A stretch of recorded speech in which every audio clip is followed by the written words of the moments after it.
Contoh, kalau kita mau tahu tentang kitab Taurat yang asli, kita lihatnya di mana, Uli?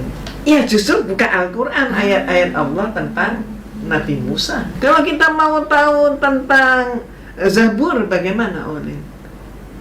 Buka Al-Quran lagi. Tentang Nabi Daud alaihissalam. Tentang Injil yang asli di mana, Uli? Al-Quran.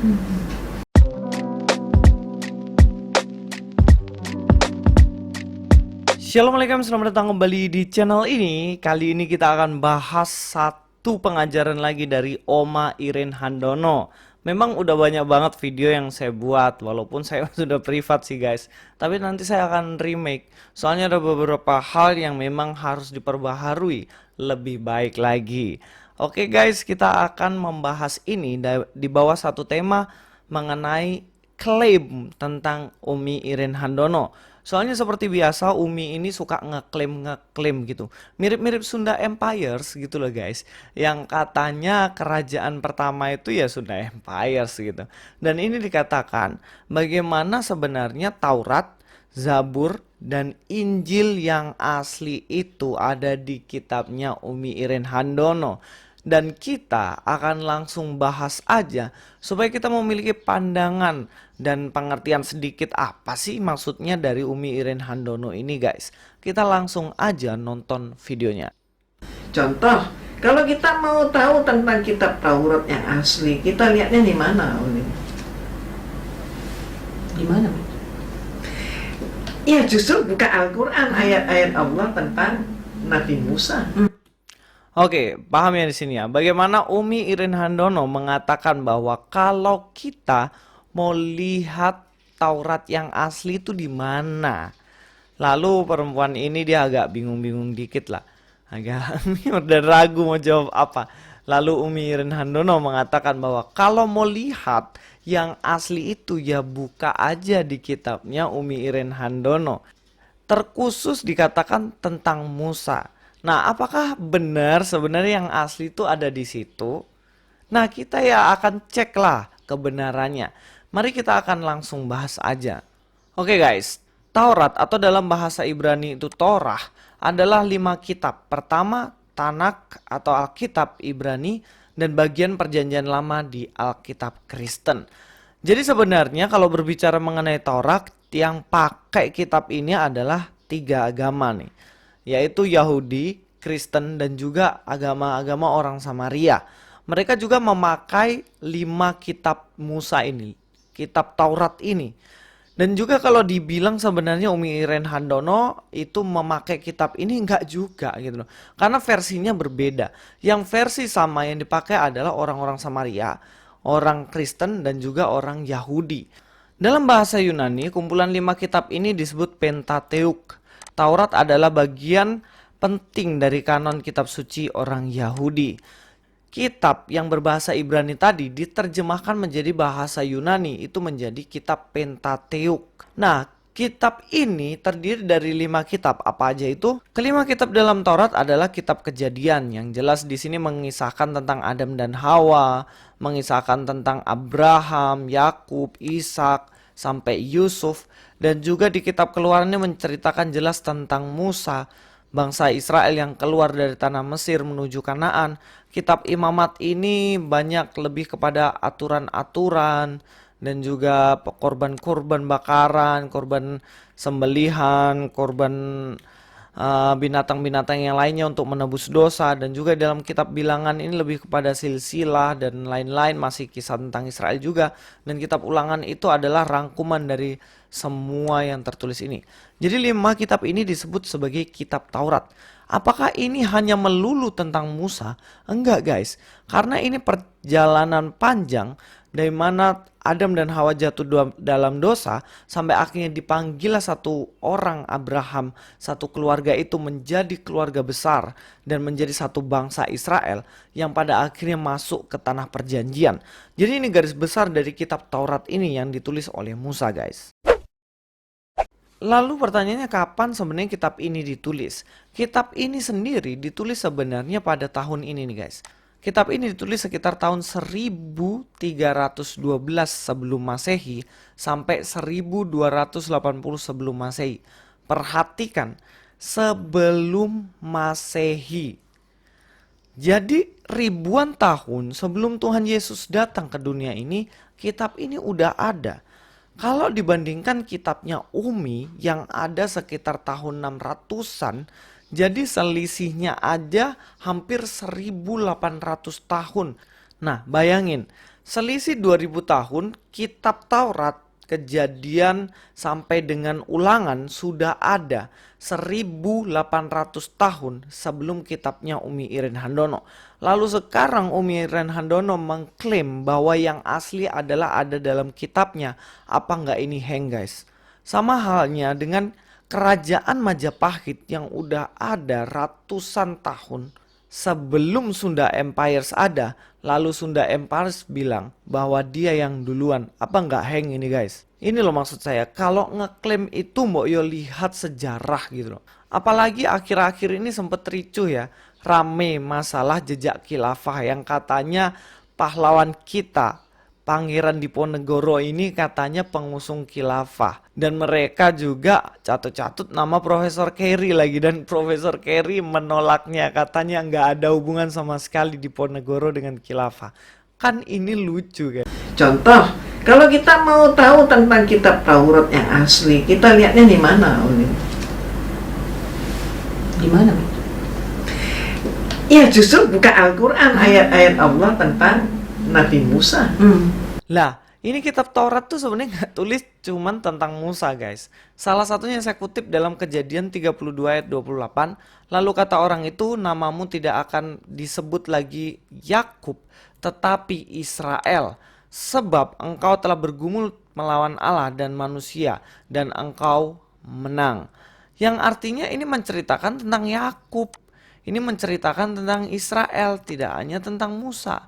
Bahkan di kitab Kejadian ini diceritakan tentang Nuh, diceritakan juga tentang Yusuf, diceritakan juga tentang Abraham, dan masih banyak lagi. Termasuk juga diceritakan tentang Menara Babel, sejarah berdirinya satu bangsa yaitu Israel gitu. Lalu kalau hanya melulu tentang Musa, ya ini kurang data gitu loh.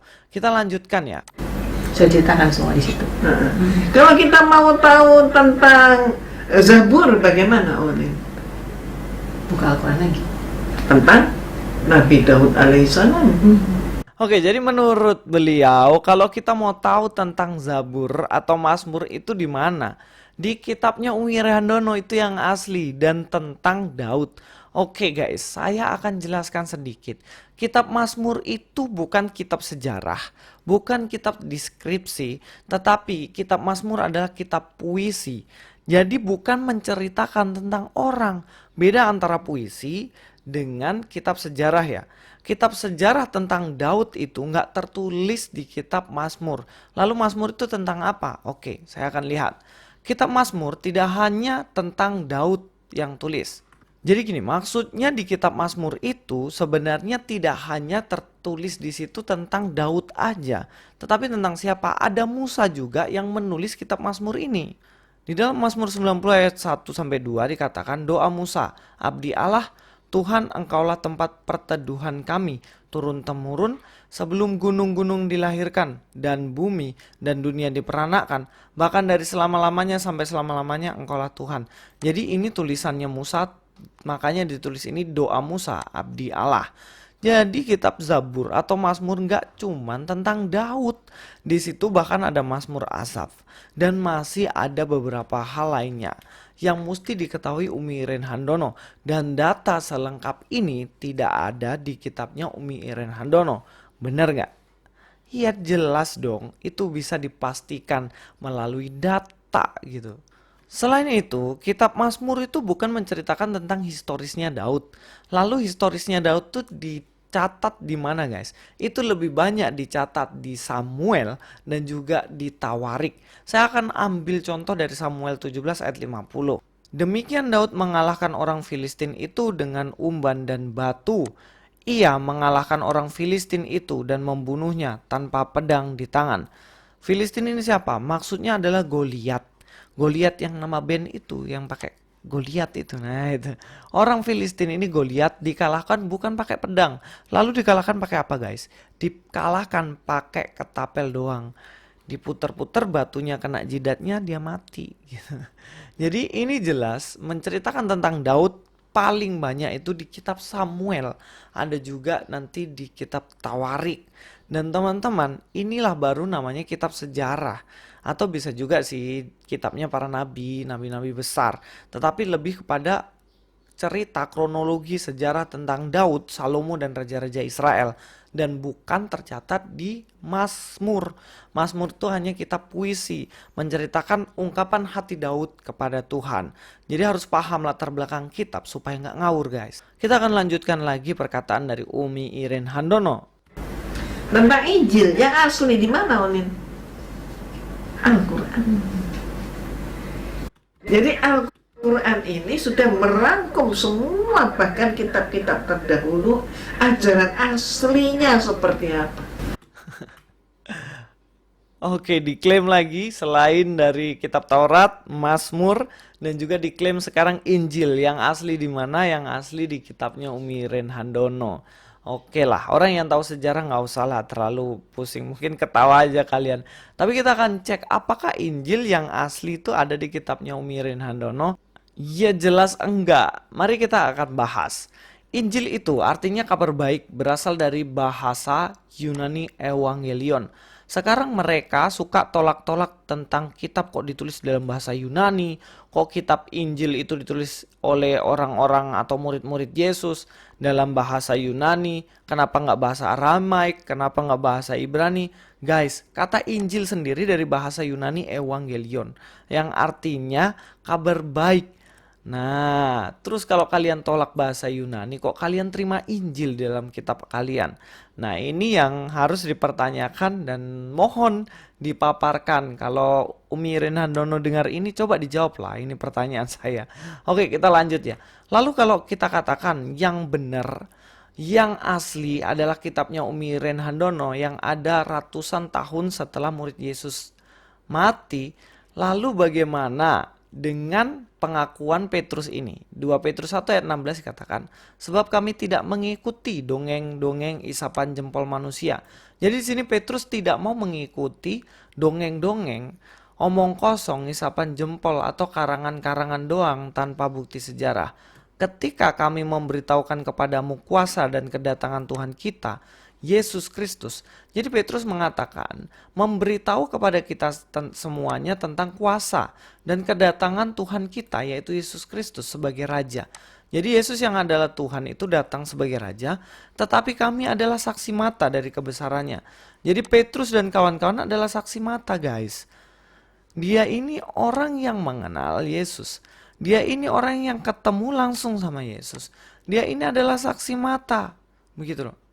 Jadi kok bisa lagi masih dibilang lagi ini palsu gitu loh. Jelas ini yang saksi mata dialah yang asli. Yang gak pernah lihat tentang Yesus sendiri itu yang palsu kan begitu. Jadi kalau misalnya yang benar itu cerita dari istrinya Bung Karno, atau yang benar itu adalah cerita tentang Bung Karno dari versi saya, kira-kira yang mana yang kalian lebih percaya? Ya jelas dari istrinya Bung Karno, dia yang tahu langsung, dia saksi mata. Lah saya apa, nggak pernah ketemu gitu. Nah jadi ini jelas membuktikan dan ini memvalidkan bahwa yang asli adalah Injil yang kita pegang sekarang. Kenapa? Karena Petrus mengatakan dirinya adalah saksi mata. Tentunya dengan juga Matius dan juga teman-teman murid atau rasul-rasul yang lainnya. Mari kita akan lanjutkan lagi. Ya.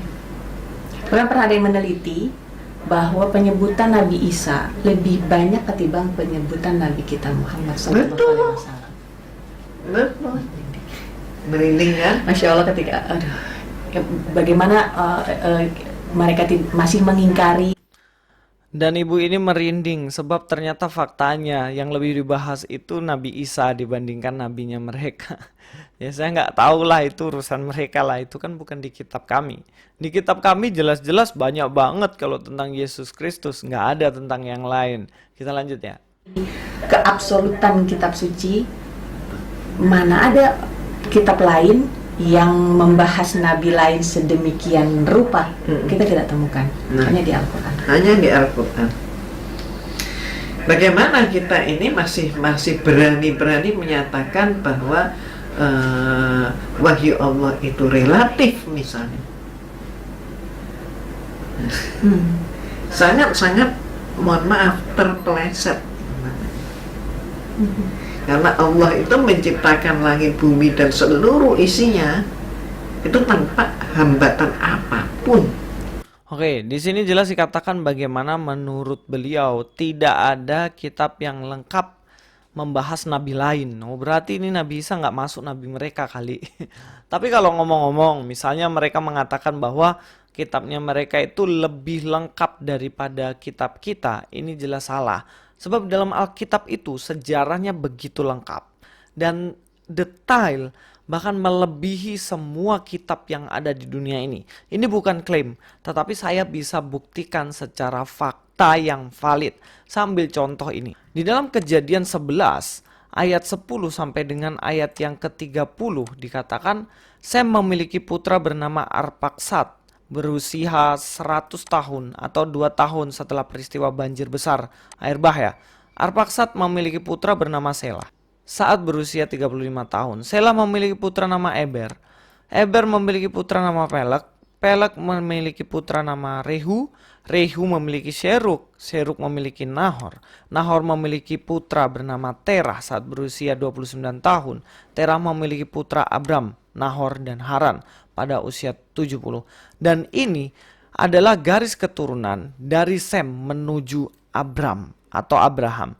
Dan mana ada di kitab lain penjelasan tentang ini? Gak ada. Hanya ada di dalam Alkitab. Orang Ibrani, orang Samaria, dan tentunya kitab Kristen. Dan ini tidak mungkin mau di counter model apapun dengan bukti. Yang ada hanya klaim. Kitab kami paling lengkap. Klaimnya ini ya. Kitab kami paling lengkap, kitab kalian palsu, kitab kami paling menyempurnakan, dan kitab kalian gak sempurna. Bagaimana ya? Kitab kami yang detail dengan data-data, kok di counter dengan kitab yang gak ada detailnya? Kan ini lucu nih guys.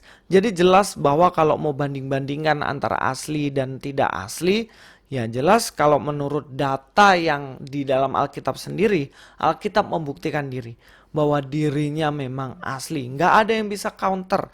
Dan mungkin nanti ketika saya live, silahkan untuk teman-teman yang mau datang mengcounternya, silahkan. Tentunya harus bawa data. Hari Minggu saya akan live sekitaran jam 7 malam. Saya akan live, atau kalau enggak ya antara jam 6 sampai jam 7 lah. Saya belum tentukan waktunya. Saya akan live juga membahas mengenai beberapa hal. Yang mau misalnya mau datang untuk membela dan memberikan bukti kelengkapannya, ya silahkan. Oke, selain itu di akhir video ini saya juga akan menyatakan untuk teman-teman untuk mengikuti juga channel Kata Alkitab. Sorry, berubah-berubah terus. Saya masih bingung nama channelnya apa. Kemarin sempat coretan Louis Prasetyo, sekarang saya ganti Kata Alkitab lagi. Mungkin teman-teman ada satu nama yang bagus untuk channel itu. Channelnya tentang pembelajaran Alkitab lebih dalam lagi. Saya akan sering live di situ. Kemarin saya sudah live membahas beberapa hal dalam Alkitab dan nanti akan live lagi. Dan juga terima kasih semuanya. Inilah cara kita menjawab orang yang mengklaim dirinya Alkitabnya ataupun kitabnya mereka asli dan kitab palsu. Dan ini salah satu metode menjawabnya. Mudah-mudahan ini berguna untuk kita semuanya. Dan Louis Prasetyo di sini, God be with you all.